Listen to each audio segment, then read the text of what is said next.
Olá, eu sou o Arqui, a mascote do Arquivo Municipal de Loures. Vivo neste edifício onde se guardam muitos documentos e fotografias que nos contam a história do concelho.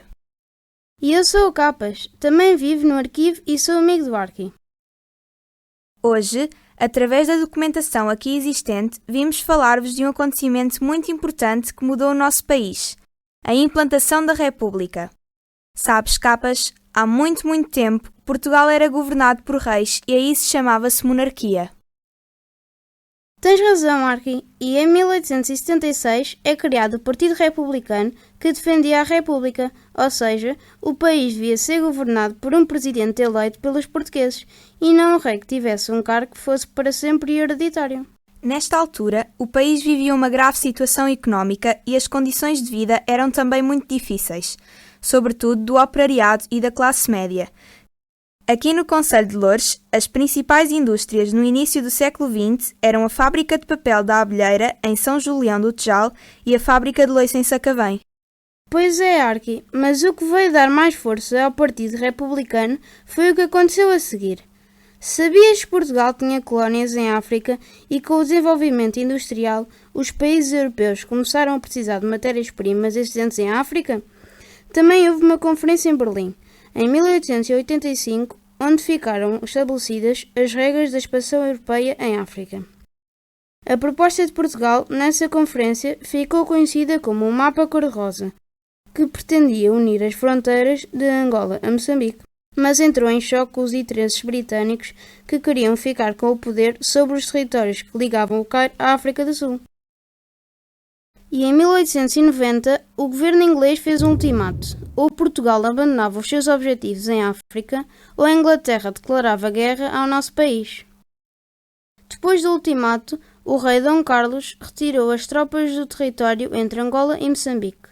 O povo não gostou, Arqui, e considerou a atitude do rei uma humilhação, e o Partido Republicano acusou o rei de alta traição. Depois disso, Capas, a população reagiu e organizou reuniões e debates por todo o país. E em Loures, realizou-se uma reunião na Escola do Pinheiro de Loures. No nosso concelho, o Partido Republicano encontrava-se implantado em centros, que serviam para dar formação escolar ao povo e para terem reuniões dos ideais republicanos.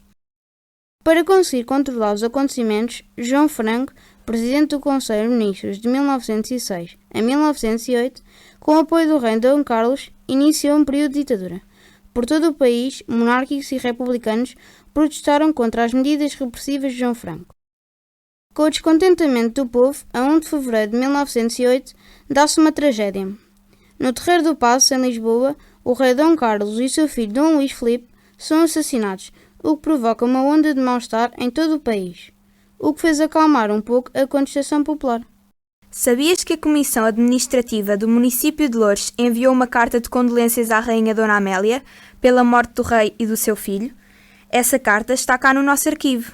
Com a morte do rei Dom Carlos e do príncipe Luís Filipe, subiu ao trono Dom Manuel II. Tinha apenas 18 anos e não estava preparado para reinar. O novo rei procurou o apoio de todos os partidos políticos. Depois, a 1 de novembro de 1908, realizaram-se eleições municipais, onde o Partido Republicano obtém bons resultados. Em Lisboa, os vereadores passaram a ser todos republicanos. Cá em Loures, os resultados também foram muito bons. Este acontecimento assinalou o caminho para a instauração da República. No dia 4 de outubro de 1910, pela 1h da madrugada, um grupo de membros do Exército e da Marinha e alguns republicanos apoiados pela população concentraram-se na rotunda em Lisboa. Lisboa acorda numa grande agitação. E em Loures, nesse mesmo dia, a Junta Revolucionária reuniu-se no Centro Escolar Republicano pelas 14 horas, apoiada por um grupo de cidadãos.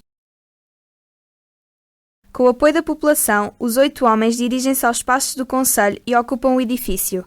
Joaquim Augusto Dias hasteia a bandeira com as cores republicanas. A Junta Revolucionária escreveu a ata dos acontecimentos do dia 4, em que está explicado como tudo aconteceu. Mas em Lisboa, a situação ainda está muito complicada. O povo de Loures dirigiu-se para Lisboa para se juntar aos que se encontravam na rotunda. Sabias que, na manhã do dia 5 de outubro, pelas 9 horas, José Relvas, Eusébio Leão e outros membros do Partido Republicano proclamaram a República na varanda da Câmara Municipal de Lisboa? Os principais acontecimentos deste dia foram muitos. O Palácio das Necessidades, onde vivia o rei, foi bombardeado. A família real teve que fugir e embarcou na praia da Ericeira para o exílio. As ordens religiosas foram expulsas do país. A República foi proclamada da varanda do edifício da Câmara Municipal de Lisboa. A Marinha desembarcou no Terreiro do Paço. Tropas e populares juntaram-se na rotunda para acabar com a monarquia. E, finalmente, o governo provisório visitou o acampamento na rotunda. Oh Capas, sabias que houve alterações nos símbolos da República? A moeda mudou, passou do real para o escudo. Foi criado o hino nacional, a portuguesa, com letra de Henrique Lopes Mendonça e música de Alfredo Keil, e adotado o busto da República de Simões de Almeida.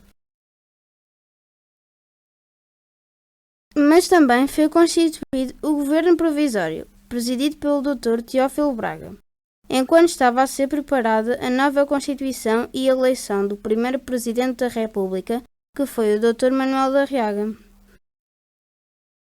Já em Loures, como no resto do país, a Câmara Municipal e as juntas paroquiais organizam-se provisoriamente. O primeiro presidente da Comissão Administrativa da Câmara Municipal de Loures foi Júlio Camilo Alves. Em Portugal, com a Primeira República, muitas coisas mudaram, pelo menos assim se pretendia.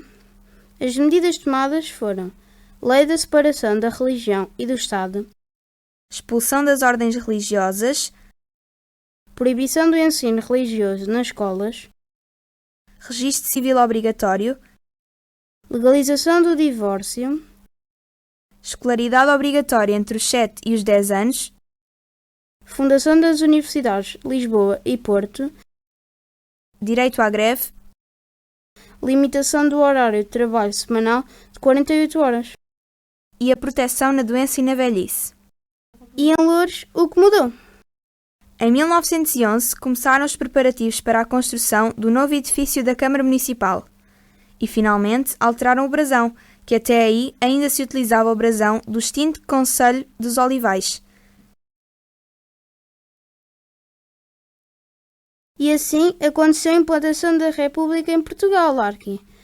Obrigada por me teres ajudado a contar esta história, Capas. Foi divertido, Arqui, mas agora tenho de voltar para a minha estante no piso -2, depósito 5.